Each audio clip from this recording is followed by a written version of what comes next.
The receipt was the only thing holding Amara Adeyemi together, and it was 3 days old. She'd read it so many times the ink had started to blur. A name, an amount in one that made her stomach fold in on itself, and an address stamped in gold foil. Club Onyx, Hyundai. Daniel's handwriting was in the margin, rushed and slanted the way it always got when he was lying to someone, including himself. Yoon. Final payment, don't be late. He'd been 11 weeks late. Now Daniel was dead, and she was the one standing outside a club that pulsed like a heartbeat through the wet Busan night. 7 months pregnant, holding a baby shower's worth of stress in her spine, and exactly 42,000 won to her name. You don't have to do this, she told herself, and then did it anyway, because the alternative was another night on a hostel bunk bed, listening to backpackers argue about ferry schedules while her daughter kicked like she too was done waiting. Welcome to my channel. But before we step inside Club Onyx and find out what Amara is about to uncover, take a second to like this video, subscribe to the channel, and turn on notifications so you don't miss what happens next. And I want to hear from you. Where are you watching from? And what do you think Amara is about to discover inside Club Onyx? Drop your theory in the comments, then let's get back to the story. The bouncer took one look at her belly, her face, and the receipt clutched in her fist, and his expression did something strange. Not pity, not suspicion, recognition. Wait here, he said, and disappeared into a wall of bass and neon. She should have run. Instead, she stood there under the club's blue-white sign, rain starting to needle down, her hand pressed low against her back where the ache never really left anymore, and thought, if this is a mistake, at least it'll be a warm one. The VIP room was gold-lit and absurd. Champagne buckets, a wall of curated silence, men in suits who all seemed to be pretending not to watch the door, and at the center of it, unbothered in a way that made everyone else in the room look like they were auditioning for his attention, sat Yoon Tae-min. He didn't stand when she was brought in. He just watched her cross the room. The swell of her belly, the exhaustion carved under her eyes, the way she planted her feet like she was bracing for a hit that never came. And something in his expression shifted from mild interest to something he clearly hadn't budgeted for. You're the wife, he said. Not a question. I'm the widow, Amara said, and the word came out sharper than she meant it to, like a blade she hadn't realized she was still holding, which, from where I'm standing, makes this your debt to explain, not mine to pay. A beat. Then, unbelievably, the corner of his mouth twitched. Sit down before you fall down, he said. You look like you're one bad decision away from giving birth on my floor, and my floor is imported Italian marble. Wow. She lowered herself into the chair anyway, because her feet had officially voted without her. Even your concern is a flex. It's not concern, it's liability management. That's worse. I've been told. He finally leaned forward, and up close the low gold light caught the edge of ink at his collar. Something dark, deliberate, disappearing beneath fabric. And she caught a breath of his cologne, warm and expensive, and entirely too calming for someone she was supposed to be furious at. You smell like a hotel lobby that's compensating for something, she said before she could stop herself. He blinked. Somewhere behind him, one of his men made a sound like he was choking on air. That's a $400 cologne. Then it's overpaying. She crossed her arms as best she could over the belly in the way. I didn't come here to smell you. I came here because my husband owed you money he clearly didn't have, and now he's dead, and I'm being told by his family's lawyers that I somehow inherited a debt I never signed for. Something flickered across Tae-min's face, too fast to name, gone before she could ask. You haven't eaten. That's not… What? Today. You haven't eaten today. He said it flatly, like a diagnosis. Or yesterday. Not really. You've got that look. I have a look? The one where a person's pretending fine is a personality trait. He was already lifting 2 fingers toward the door, and a staff member peeled off the wall before Amara could form a protest. Galbatang, and bring water first, not the champagne. She's pregnant, not celebrating. I didn't agree to dinner. You didn't disagree fast enough. He settled back, infuriatingly at ease, and studied her with a directness that should have felt invasive, and instead felt like the first time in months someone had actually looked at her, instead of at the problem she represented. Eat, Then we'll talk about the money. She wanted to argue on principle. Her body, traitorously, was already leaning toward the smell of broth someone set in front of her 4 minutes later. She was 2 spoonfuls in, humiliatingly grateful, refusing to admit it, when he said, without any of the ceremony the moment probably deserved, "I have a business problem. You have a survival problem. I think we can solve both." Amara set the spoon down slowly.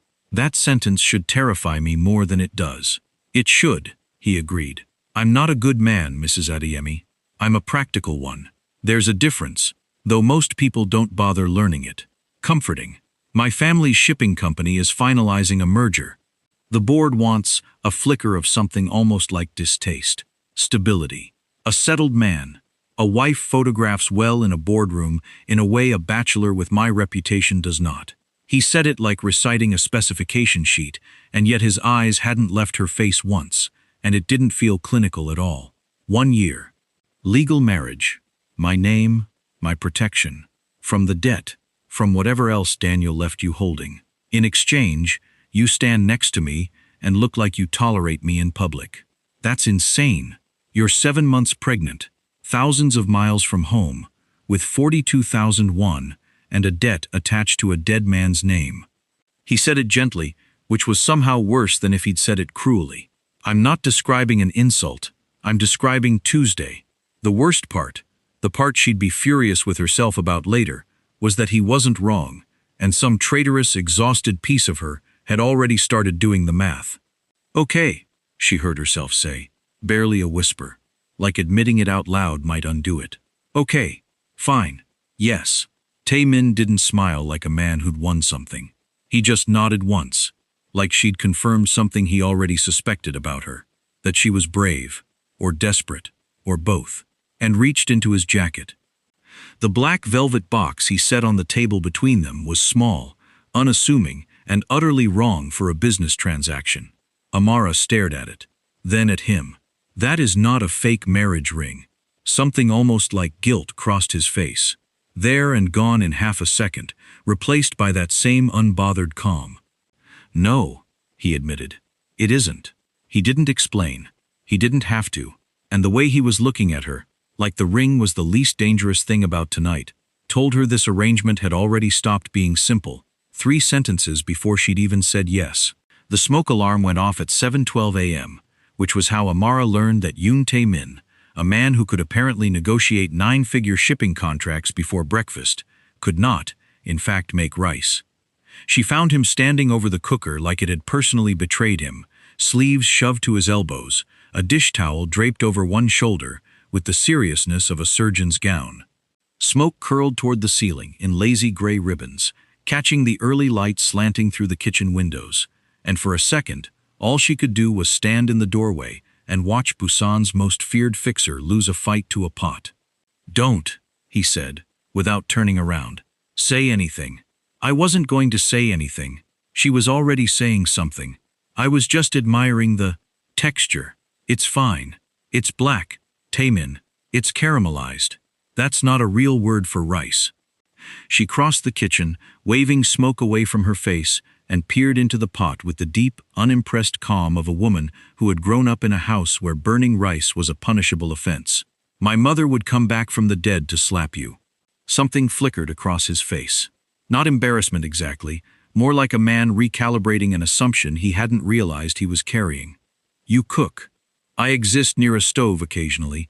There's a difference." She was already reaching past him for the trash can, dumping the evidence with the brisk efficiency of someone defusing a bomb. "But my mother makes jollof rice that will change your whole understanding of what rice is for. I could show you, if you promise not to turn it into a competition." "I don't turn things into competitions. You once made Soo-jin time your merger negotiation to see if you could break your own record.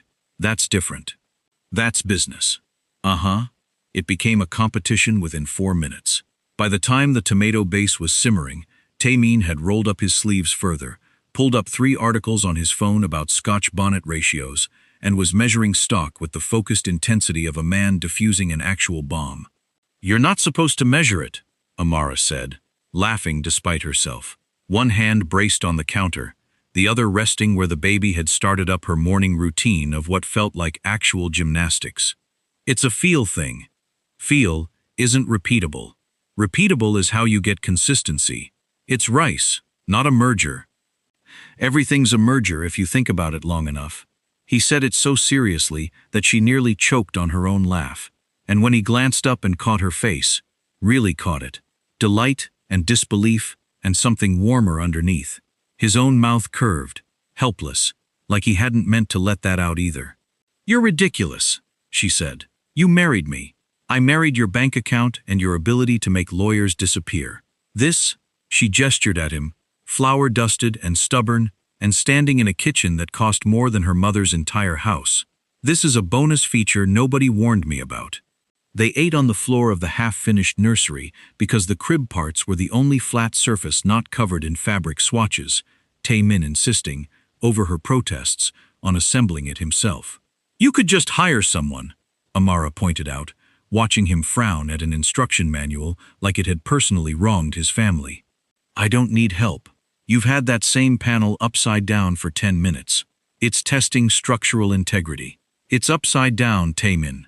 He set the panel down with the wounded dignity of a man who ran an empire and was currently losing to a toddler's bedframe.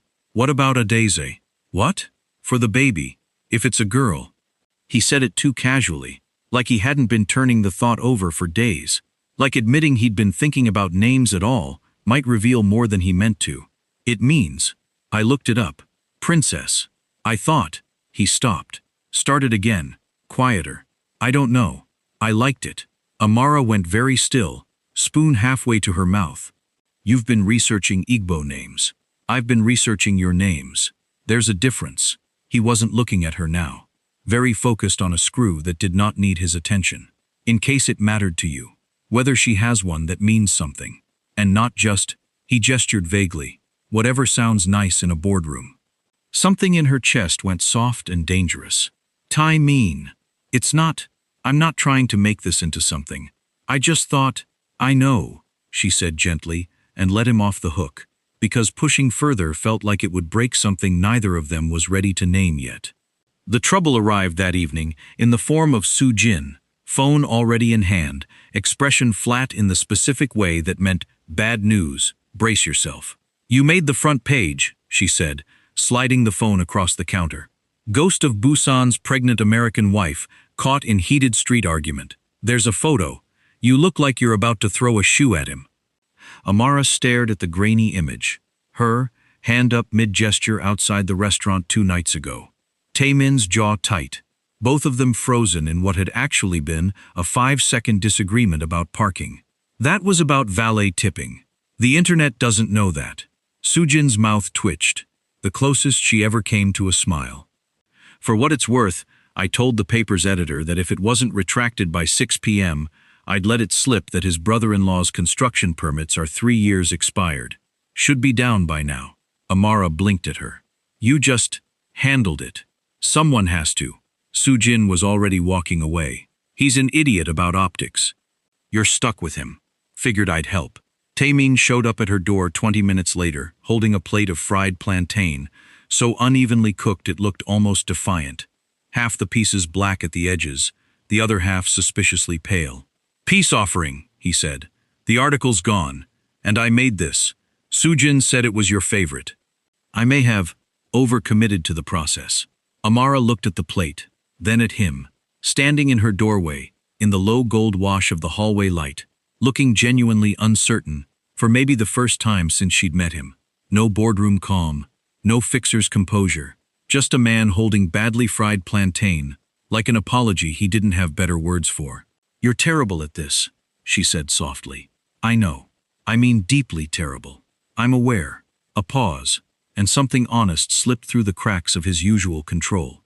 "I don't know how to do this. Any of it. The domestic part.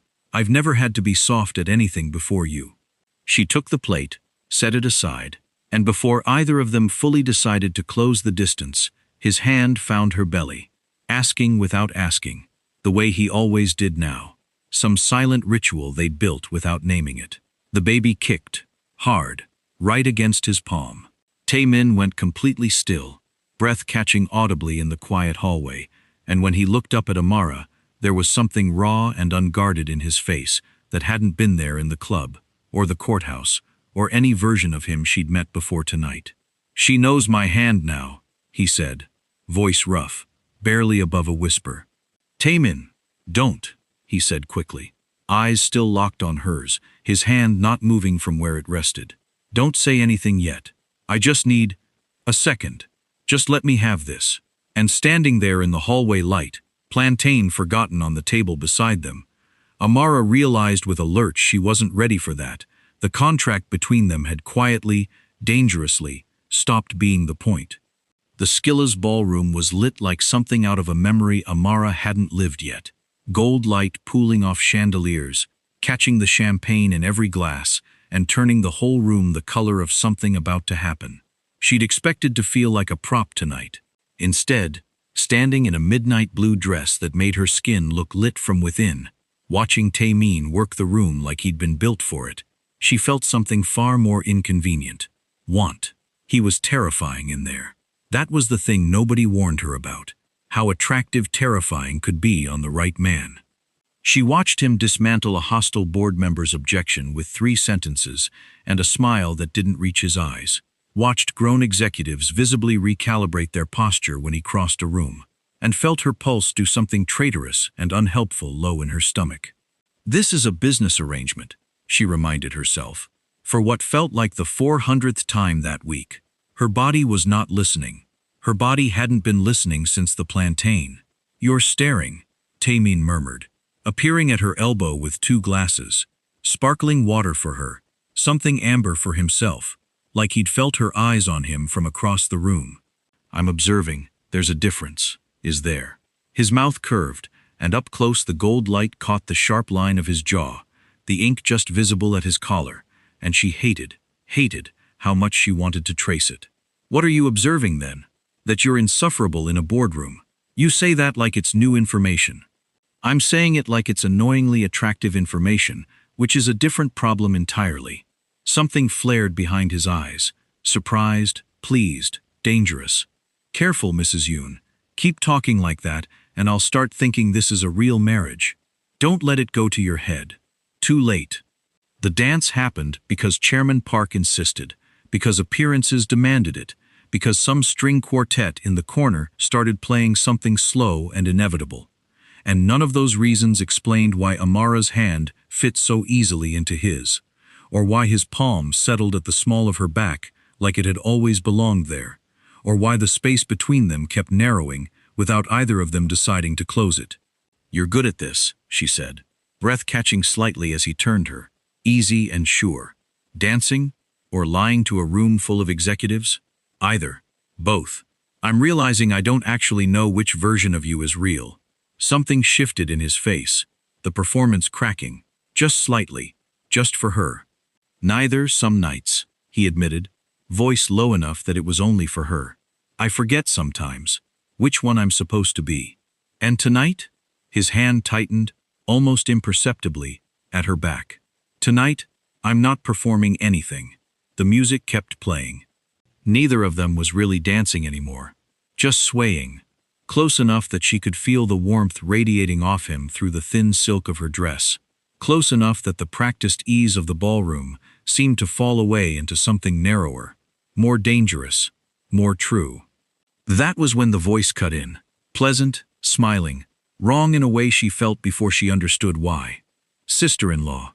Finally, a man appeared at Tae-min's shoulder, handsome, in a way that mirrored Tae-min's features just enough to be unsettling, his smile not quite reaching eyes that were doing careful, cold arithmetic behind it. "Tae-hyun," he said, extending a hand she shook on instinct. "I've heard so much."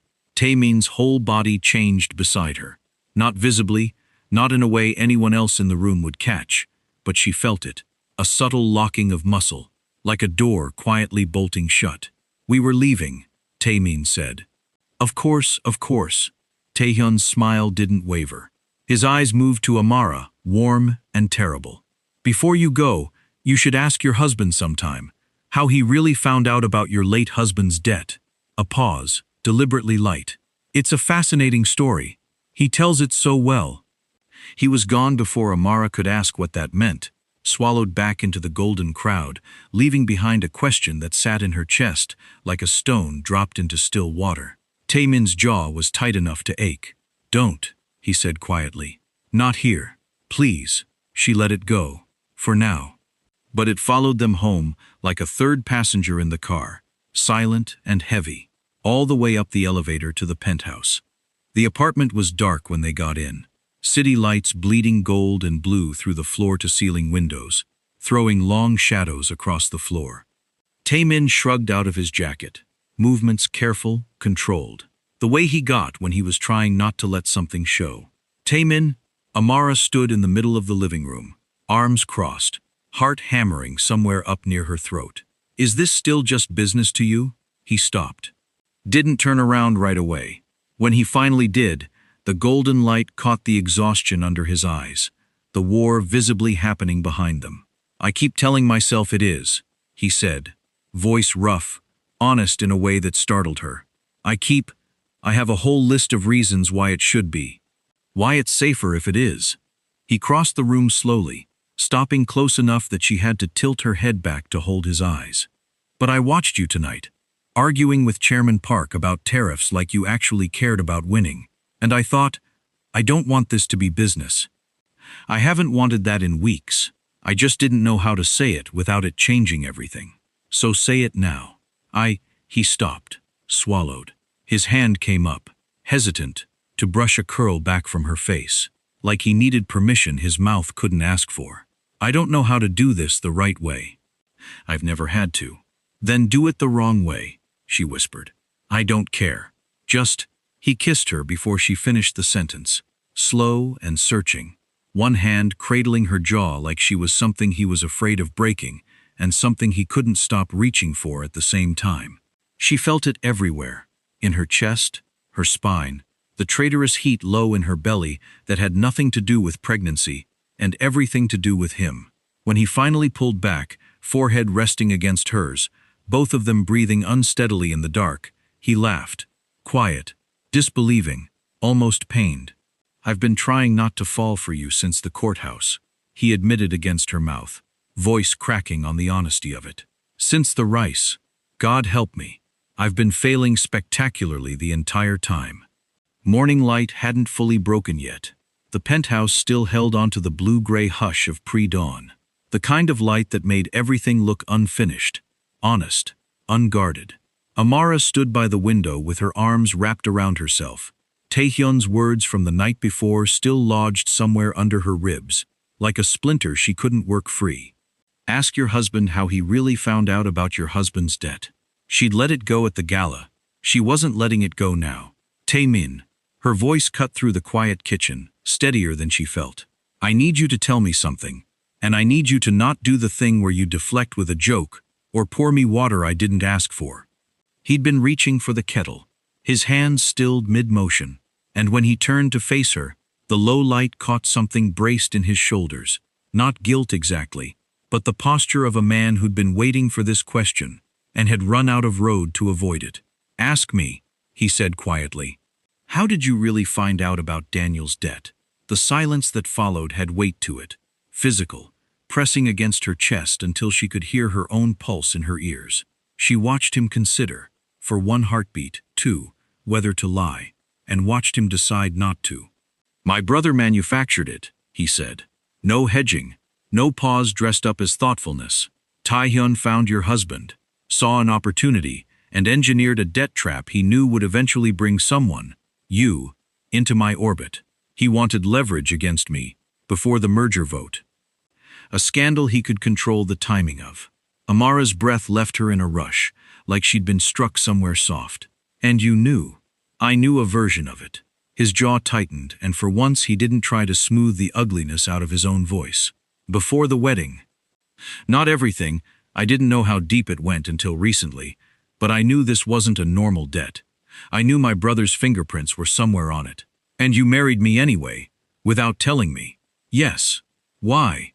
The word cracked out of her, sharp, real, the first genuine anger she'd let herself feel at him since the club. "You could have told me at the courthouse. You could have told me during the fitting, or the gala, or any of the 100 domestic little moments where I let myself believe you actually—" She stopped, chest heaving, hands trembling at her sides. "Because I was afraid," Tae-min said, and his voice broke slightly on the word, raw in a way she'd never heard from him. "I was afraid if I told you the whole truth before you had any reason to trust me, you'd run. And you'd have been right to. So I told myself I'd tell you eventually. Once you knew me. Once it wouldn't just sound like another man using you for his own war." He exhaled, unsteady. "I know that's a coward's logic. I know I don't get to decide what you deserve to know. I wanted a chance. Before you decided I was just another lie." Amara stood there, furious and shaking and horribly, inconveniently aware that he hadn't flinched from a single word of it. No stonewalling, no spin, just the truth, laid bare in the gray morning light, offered up like something he expected to cost him everything. She was angry. She let herself be angry, one long, silent minute of it, arms crossed, jaw tight, staring at him like she was deciding whether the ground beneath them was actually solid. Then, slowly, the anger found a different target. "Your brother built a trap out of my husband's death," she said quietly, "and used it to try to control you. And you've been carrying that alone." "Amara, I'm still angry," she said, closing the distance between them. "I want that clear, but I'm not angry at you right now. I'm angry at him." Her hand found the front of his shirt, fisting in the fabric, grounding herself in the solid, real heat of him. "You told me the truth the second I asked. That matters. That matters more than you think." Something in Tae-min's face came apart entirely. Relief so raw it looked almost like pain. His hand coming up to cover hers against his chest, like he needed proof she was really there. "I don't deserve that, Grace," he said hoarsely. "Probably not," she agreed, and the ghost of a smile broke through despite everything. "Give me time to be mad at you properly later. Right now her voice caught. "I need you to hold on to something that isn't a secret, just for tonight." What happened next unfolded slow, unhurried, gold morning light finally breaking through the windows and gilding the edges of everything. His hands, careful and reverent, learning the shape of her like a language he was determined to get right. Her laughter, breathless, when he murmured something in painfully formal, textbook-correct Korean that sounded like it belonged in a business memo, not a bedroom. "Did you just conjugate that properly mid-moment?" she gasped, half laughing, forehead pressed to his. "I panicked," he admitted, and the sound he made, something between a laugh and a groan, vibrated warm against her throat. "Teach me something. In Yoruba. Something that isn't in a memo." "Ololufe mi," she whispered, guiding his mouth around the syllables, patient and delighted, as he butchered it beautifully on purpose, just to hear her laugh again, right there in the middle of everything. Later, tangled in the sheets as the city fully woke beyond the glass, his hand rested where it always found its way now. Low on her belly, steady, unhurried. "Tell me something true," she said softly, tracing the ink at his shoulder. "Not about the contract, about after." He was quiet a moment, thoughtful, his thumb moving in slow circles against her skin. "After the year's up," he said carefully, "I don't want a clean divorce. I want—" He hesitated, and for once, it wasn't strategy, just a man laying down something fragile and true. "I want mornings like this. I want to watch her grow up calling this home. I want you to stop counting down the months like they're a sentence. That's not what the contract said. I don't care what the contract said." His voice was rough, certain in a way that undid her completely. "I want to write a different one. With you. If you'll let me." She didn't answer with words, just pressed closer, let the gold light and his heartbeat under her palm say everything the year-long agreement never could, and felt, for the first time since Daniel died, that the ground beneath her might actually hold. The boardroom on the 40th floor was all glass and harsh morning light, the kind that left nowhere to hide, which was exactly why Taehyun had chosen it. Amara realized the moment they walked in and found him already holding court at the head of the table. A folder squared in front of him, like a weapon he couldn't wait to draw. Ah, the happy couple. His smile was warm, practiced, wrong. "Please, sit. This concerns you both." Tae-min's hand found the small of Amara's back, steady, grounding. Say what you came to say. Taehyun didn't need more invitation than that. He rose, sliding copies of a document down the table with theatrical care. Before this board finalizes a merger built on the promise of Yoon family stability, he said, letting the word curdle with irony. I think you should all know that my brother's wife's late husband died, owing a significant debt to this family. A debt with troubling origins. One has to wonder what kind of judgment allows a man to build his public image around a woman with that kind of history attached. Amara felt the old fear try to surface, the instinct to go quiet, to let the room decide the story for her. She let it pass through her like weather. Then she stood. The chair scraped back loud in the glass-walled silence, and every eye in the room swung to her. Board members, lawyers, Taehyun's smile faltering just slightly at the edges, unprepared for the target of his ambush to speak for herself. My name is Amara Adeyemi, she said, voice clear, steady, carrying easily in the sharp acoustics of the room. My husband Daniel died owing money he never should have owed, because it wasn't a real debt. It was manufactured, deliberately, by a man who wanted leverage against his own brother badly enough to use a grieving pregnant widow as a pawn. She let her gaze land, unwavering, on Taehyun. You didn't find me. You built the trap that put me in Tae-min's path, hoping the fallout would hand you exactly this moment. So let's be precise about whose judgment is actually in question here. The room had gone very still. Taehyun's jaw tightened, his composure cracking at the corners. That's a serious accusation with no... Actually, Sujin's voice cut in from the doorway, cool and unbothered as she stepped inside holding a tablet like it weighed nothing at all. There's documentation. She set it on the table, sliding it toward the board with the calm of someone who'd been waiting months to do exactly this. Wire transfers. A shell account tracing the original loan to Daniel Adeyemi back to a holding company registered to Yoon Tae-hyun 18 months ago. Emails outlining the timeline he wanted it to unfold on. Her eyes flicked, briefly, almost fondly, to Amara. I've been building this since the week you walked into the club. Figured someone should be quietly covering the door while you two were busy falling in love in the kitchen. The silence that followed had a different texture now, no longer Taehyun's silence to command. Amara watched something in Tae-min's face settle, grim satisfaction chasing out the last of the tension in his shoulders, as the board members' eyes moved, one by one, away from her and toward his brother. Taehyun's mouth opened. Nothing useful came out. Motion to remove Yoon Tae-hyun from all future board considerations, the chairman said dryly, into the wreckage. Seconded, I assume, by everyone in this room with functioning judgment. It was, all things considered, a very quiet collapse for a man who'd built an entire plan around noise.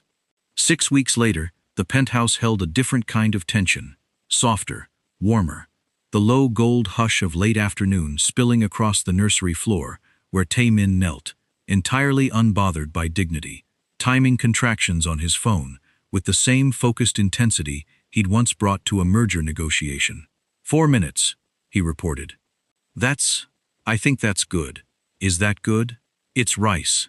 Tae-min, Amara managed between breaths, half laughing despite the pain, gripping his hand hard enough to test its structural integrity. Feel it. Don't measure it. I hate that you're using my own logic against me during labor. I contain multitudes.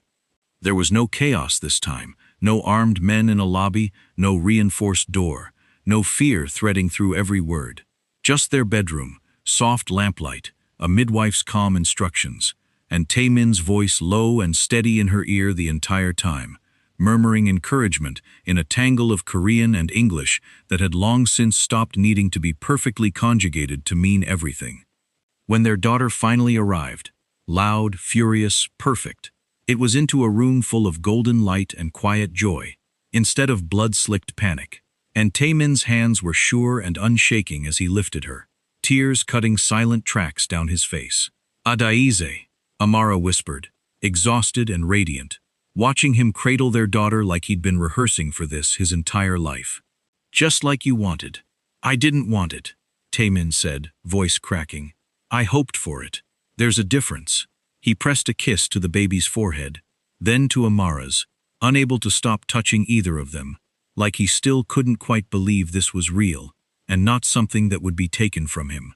"Thank you," he whispered, "for letting me have this, for letting me have you." A year to the day after a courthouse wedding neither of them had believed in, they stood beneath a canopy of string lights in the Yoon's garden, and this time the vows were real from the first word. Amara's mother stood in the front row in her best church hat, dabbing her eyes and loudly informing anyone nearby that she'd known. She'd known the moment Amara called her crying about burnt rice that this was the one. Tae-min's father sat stiffly beside her, softening by the hour, and Soo-jin stood off to the side looking deeply unimpressed by the sentimentality of it all, while somehow crying anyway.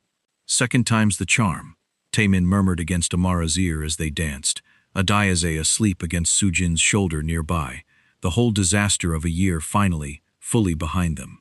"You burned an entire pot of rice to get here," Amara reminded him, laughing into his shoulder. "I want that on the record. I've since perfected the jollof. You have not. I'm undefeated in my own kitchen. You set off the smoke alarm twice last month." "Structural testing," he said solemnly, and kissed her before she could argue. Gold light and laughter, wrapping around them both like something neither of them was ever letting go of again.